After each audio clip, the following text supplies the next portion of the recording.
मित्रमैत्रिणींनो नमस्कार. अर्थवर्णमध्ये आपलं स्वागत आहे.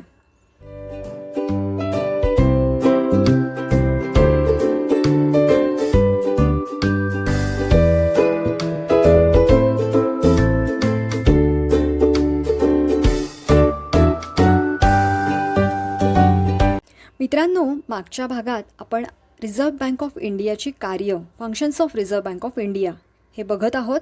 आपण 2 फंक्शन्स बघितलेली आहेत.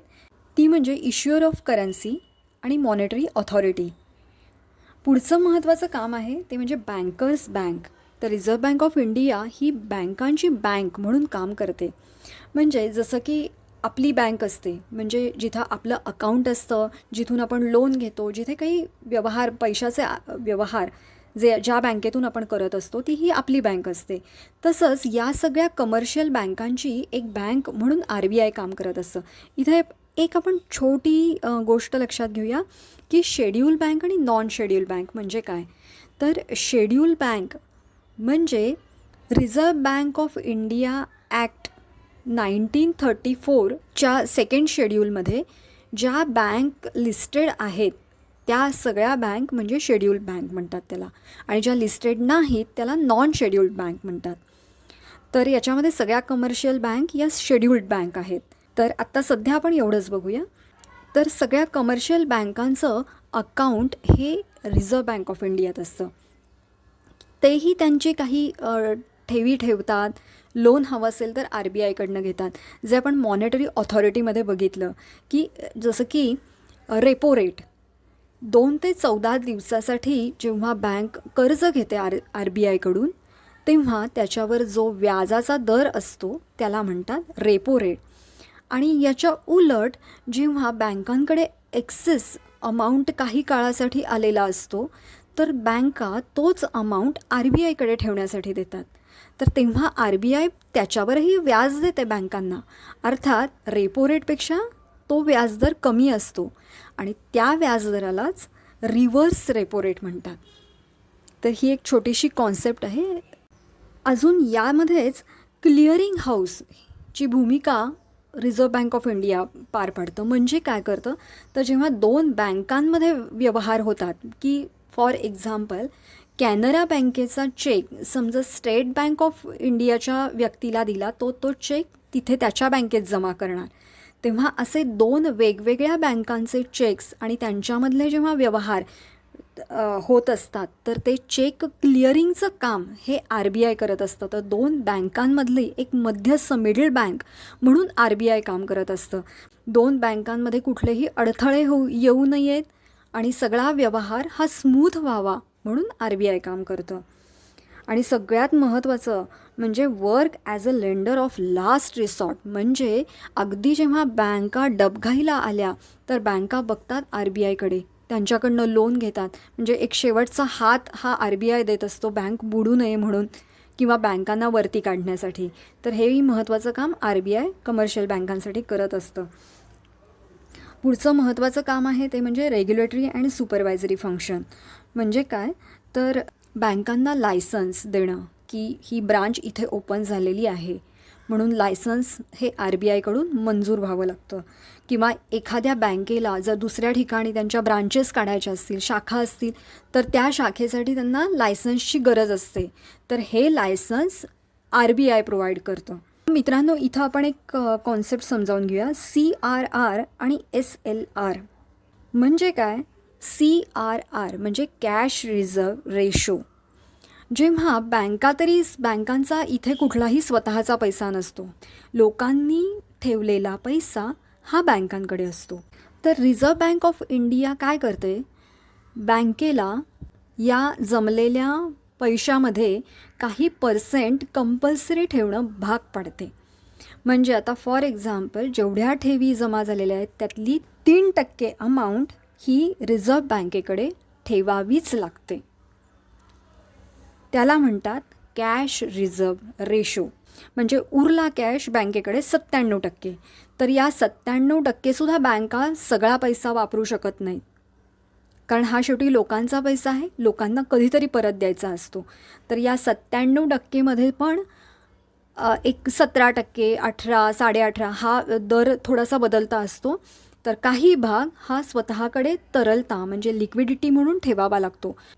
यालाच म्हणतात SLR म्हणजे स्टॅच्युटरी लिक्विडिटी रेशो. ही तरलता बँकांना थोडी का होईना आपल्याकडे काही % ठेवावी लागते आणि ती जर ठेवली जात नसेल तर RBI चांगलाच बँकांना फाईन लावतो आणि हे सुपरवाईज करण्याचं कामही RBIचं असतं, ही ठेवली जाते की नाही.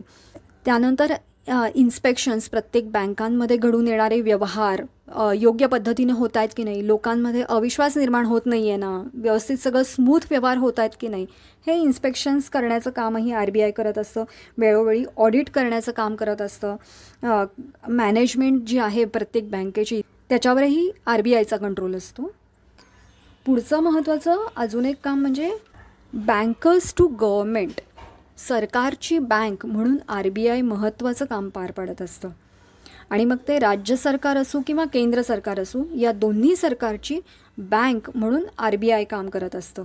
म्हणजे काय, राज्यांना किंवा केंद्रांना येणारा पैसा हा RBIमध्ये जमा होतो. जे रिसिव्ज जे आहेत, मनी रिसिव्ज जे आहेत ते RBIमध्ये जमा होत असतं आणि जे पेमेंट्स आहेत ते पण थ्रू RBI सगळ्यांना होत असतं.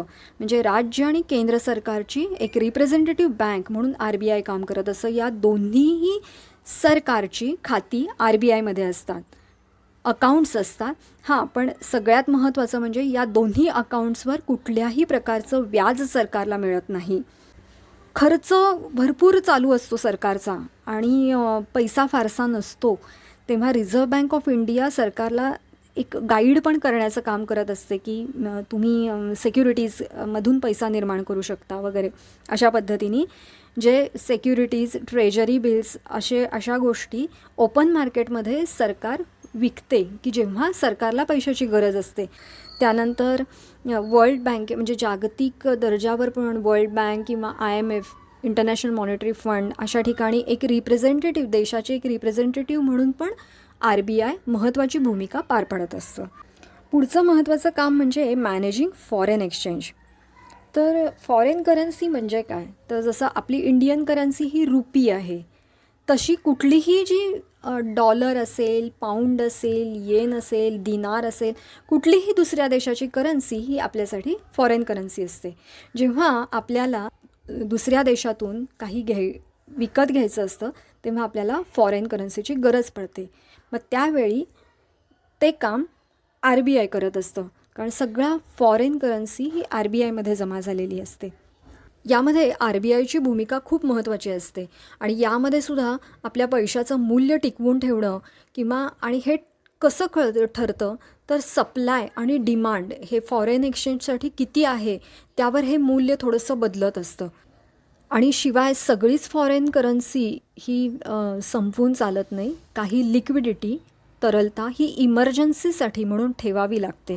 1966 साली भारतामध्ये जे युद्ध झाली, भारत-चीन युद्ध झालं किंवा काही क्रायसिस येऊन गेले, दुष्काळ असेल, आणीबाणी असेल, त्याच्यानंतर परिस्थिती भारतामध्ये अशी झाली होती की पूर्ण खडखडाट होता. फॉरेन करन्सी अवेलेबल नव्हती. त्यावेळी आपल्याला IMFकडून कर्ज घ्यावं लागलं होतं. काही गोल्ड ठेवून त्यांच्याकडनं आपल्याला काही लोन घ्यावं लागलं होतं फॉरेन करन्सी. म्हणजे ही जी कंडिशन आहे ही इतकी इमर्जन्सी येऊ नये यासाठी काही तरलता ही रिझर्व्ह बँकेला मेंटेन करावी लागते.